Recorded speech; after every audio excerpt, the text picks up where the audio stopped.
everyone. Can you hear me okay? Yes. Thank you for being here.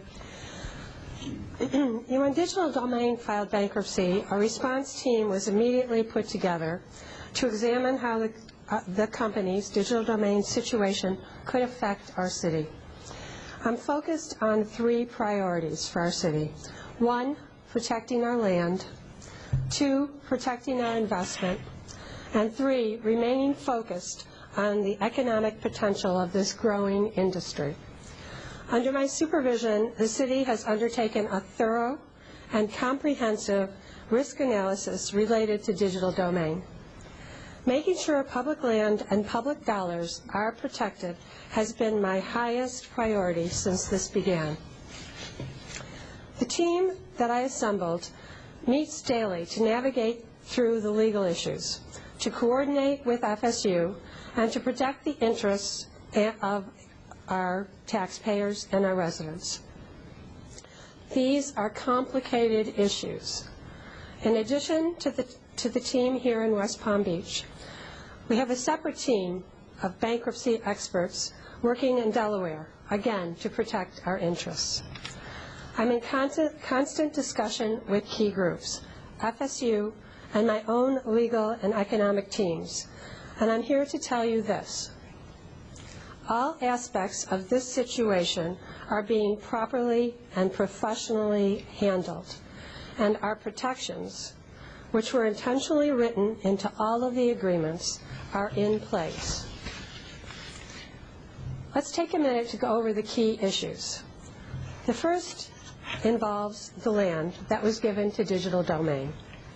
We agreed to give them a piece of land in order for them to build a permanent home, not only for FSU, but for other businesses that would relocate here in West Palm Beach. We did it because we know the positive economic impact a strong higher education program can create.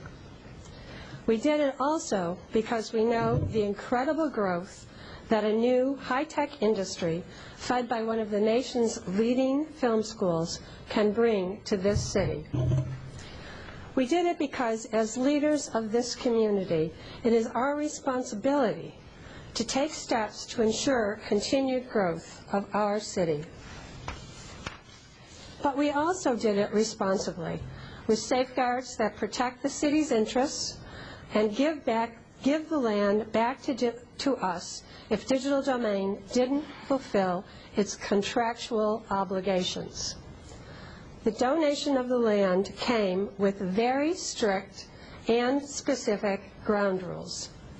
If those rules are not met, the agreement requires the land revert back to the city. 2 of those rules are, 1, they are required to have all of the building plans drawn up, examined, and approved by the end of the year. And 2, they are required to prove that the entire project has been properly financed. In other words, we need proof that they have found someone who is going to pay for the construction costs. Neither of those 2 requirements have been met. How do we know this? Because 8 days ago, in a sworn statement as part of the bankruptcy case, the Chief Restructuring Officer of Digital Domain admitted under oath that Digital Domain knows the land must be returned to the city if the conditions are not met. And he admitted that Digital Domain has not met those requirements. As we stand here today, we also know that those conditions cannot be met because of the amount of time left before the end of the year deadline. So, the question some are asking is this: why haven't we gotten the land back yet? When a company files bankruptcy, the law requires that all business, all transactions involving that company, freeze. This gives the court time to organize everything. That's what's happening now. We know we're protected.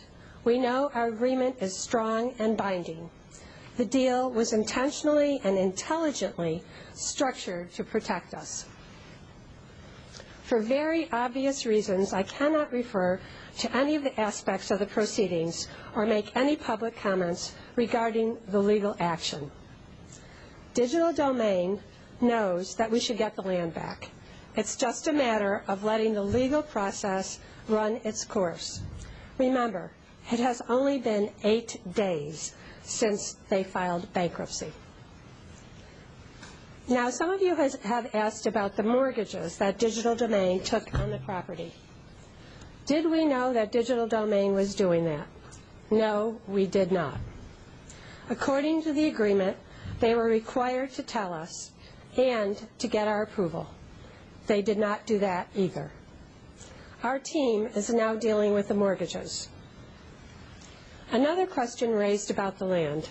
Did we know that Digital Domain tried to sell the property? We did not. We were not aware of that. As a matter of fact, if you think about it, who would buy the property with the conditions that we had placed on it? No one. Our agreement is strongly worded, clearly spelled out, and legally binding. We just need to let the normal bankruptcy process play itself out. The second question or issue involving Digital Domain has to do with the grant money. I would also like to clear up some misinformation regarding the city's $2 million contribution to Digital Domain. The agreement was very clear. Once the FSU Digital Media Arts Program became accredited and operational in West Palm Beach, Digital Domain would receive the first installment of its incentive package, which was $2 million payment. It is the only payment Digital Domain has received from West Palm Beach. That is why I am focused on the accredited 4-year digital arts program that is now in West Palm Beach with its 27 inaugural students. We're so proud to have them here. And as a result of the $2 million investment, one of the nation's most respected and prestigious film schools is up and running in our city. It's a program that can serve us as a spark to a new industry here in West Palm Beach, creating jobs and generating revenue. This is exactly what the digital media program was intended to do. And it's also exactly what the FSU has said will continue here in West Palm Beach. This is our return on our initial $2 million investment. Yesterday, I spoke personally with the president of FSU. We have invited FSU to stay here in our community and to continue to build on its place that we already have here. This city remains committed to the proven economic impact that comes with a vibrant and growing education program. As I said, this continues to be a complicated story. Bankruptcy usually is. I've instructed everyone involved in this process to focus on the only priorities that matter: protecting our land and protecting the interests, land, and investments of our city. I've made it clear that their job is not to publicly speculate, prejudge, or comment on the process. To do so would not only be irresponsible, but it would undermine our ability to properly protect the city's investment. It's always a tough balance between keeping the public informed and protecting our interests. This is especially true when you've been dealing with a story that involves many people staking out their own interests. So now, let's look forward. Here is what is still ahead. We will continue to work with FSU and to grow their program in West Palm Beach. And the 27 FSU students will continue to attend classes here in our city, working toward their 4-year Bachelor of Fine Arts degree.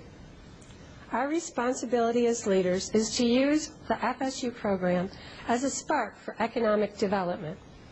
We've had several discussions with other individuals and companies who understand the value of having the FSU program here. In fact, what has happened is opening new doors and allowing the possibility of an even bigger positive impact in our community. We are committed to the vision that began this process. FSU has said they are committed to the city, and we are confident in the safeguards that we put in place to protect our interests and the interests of the taxpayers. I will take questions if you have any.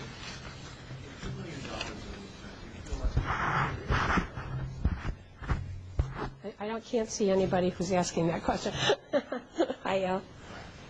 No, we don't believe it's wasted. We have a strong digital media program here with FSU, and they are committed to growing that to up to 300 students. And not only what we're seeing, not only that, but we're seeing that this is sparking interest by other leaders in the industry in our city. And we're going to take this opportunity to try and woo them to our city.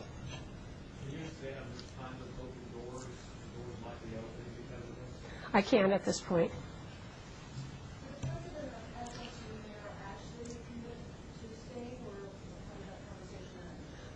He is very interested in staying here. We all know that there are multiple moving parts here, but he wants to stay here.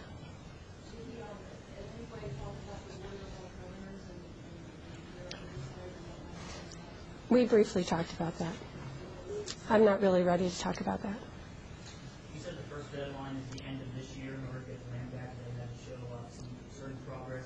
We were told before by city officials that the commission actually extended that for another year earlier this year, so the first deadline is actually next year.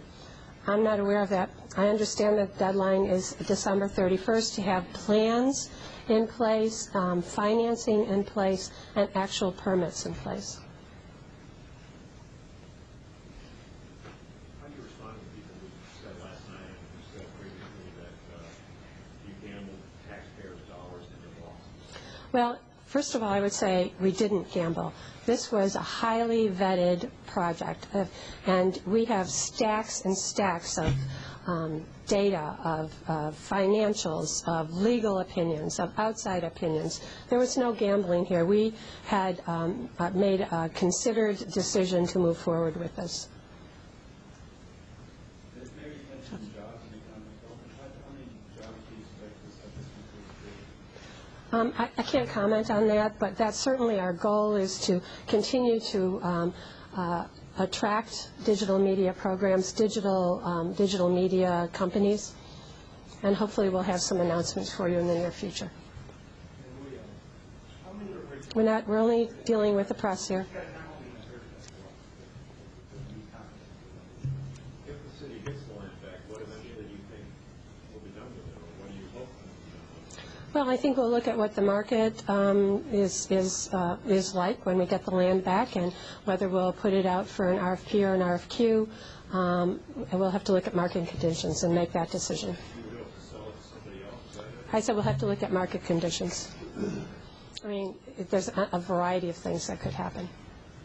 Can you expand on something you maybe touched on earlier about the complicated process of this is, and maybe explain to the public the perception that has been out there in the press that perhaps we haven't been out front on this issue as we would like it have been, or other issues that involve the sensitive legal problems? Well, you just said it. They've involved sensitive legal problems. It's only been 8 days, and we have used that 8 days for our team to examine and study everything that we need to do. And now, even now, there's only a certain amount of information we can give you because we're involved in a bankruptcy. So for people who say they'd rather hear from you than retaliate to somebody else in the city? I'm not going to go there.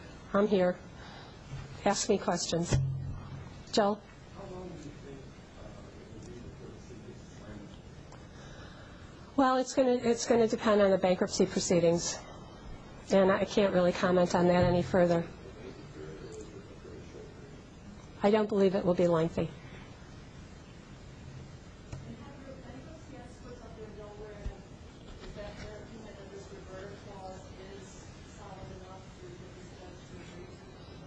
I can't comment on that. What, the Post has mentioned in several articles that you have to wait in line to call the creditors. You don't think that's the case? I can't comment on that. Why not? Because it's part of the bankruptcy proceedings, and I'm not going to comment on that. I can tell you there are 124 pages of creditors, and But we believe, and I will say this to you, we believe that the protections that we have in place will suffice. So in plain English, you feel like you're at the front of a line, so to speak? I won't say that. I can't comment on that. Are you going to personally fly up there and argue your case? That would probably not be a good idea. I think I will leave it to the experts, of which I am not. You said that you weren't part of the negotiations when this happened, but have you now gone back and asked the city attorney why they decided to deed the land over to digital domain versus like escrow or trust or kind of Andrew, I knew you were going to ask that question. First of all, one of the things you need to know, and I learned this as well from my bankruptcy attorneys, is that even if it were in a trust, it would still be subject to the bankruptcy ruling. So any kind of asset, even assets in trust, would be subject to the bankruptcy. So it wouldn't have protected us. We have gone back and looked at all of the documentation, which is significant, that we looked at that was done back then. But even if it were a trust, it would have been protected. It was all part of the business discussion. Have you asked the attorney why she decided to do that, why the city did that? It was part of the business negotiation. And you hold out hope that one day that land will have some sort of scheme distributed and all that. Well, I hold out hope, and I'm very optimistic that the land will someday house a very exciting, wonderful prospect. What that will be, and hopefully it'll be digital media. Hopefully we will continue to grow and use that land for that. If it's not digital media, it'll be something else. Just to touch on the $2 million that you spent, can you get that money back? No. How do you feel about that? Well, you asked me before if I thought it was a good investment, and I'll tell you again, yes, I do. So, we see this as playing out in the long run as very positive. And can you tell us again why it's a good investment? Well, because we have one of the most prestigious, well-respected film schools focusing on digital media here in our city. And as a result, it's going to attract other like businesses, and we see that as a positive. Do you know, did digital domain spend all of that $2 million towards FSU, or did they spend a portion of it? I don't know the answer to that. You mentioned the vetting process. This was a company that's been losing money for a long time, and other agencies look at it and said, what did the city see that made it think that this was a good thing? Well, we had an extensive vetting process. We hired an attorney,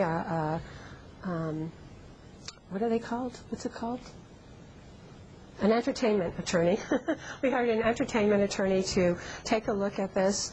We heard all of the questions and we researched all of the questions. We had business people in, we had attorneys, we had outside attorneys, we had folks from the community.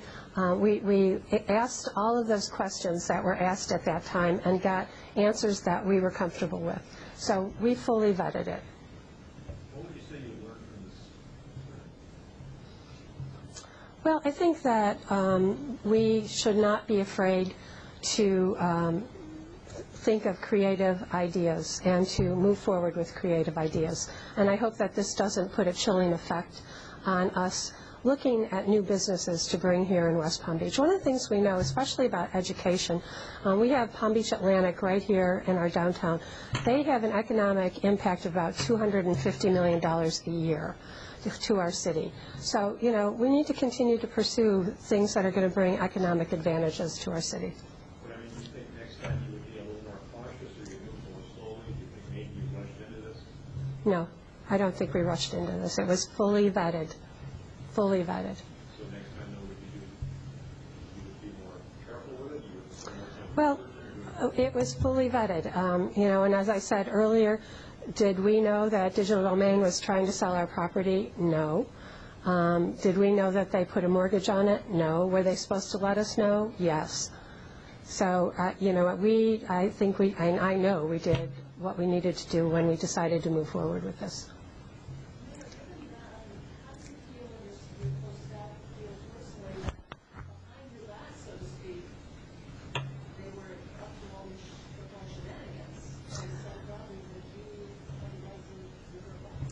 And people have asked me this. The only thing I can tell you is that I'm disappointed. and I would have loved to see this happen. I would have hoped we were in an agreement with, and that they would have lived up to their agreement and understood it, and it's disappointing.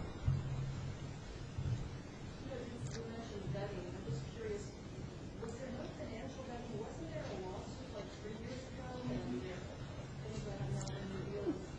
There was significant financial vetting, and we looked at all of the things that were alleged or suggested, and all of that was considered. We had attorneys reviewing it all.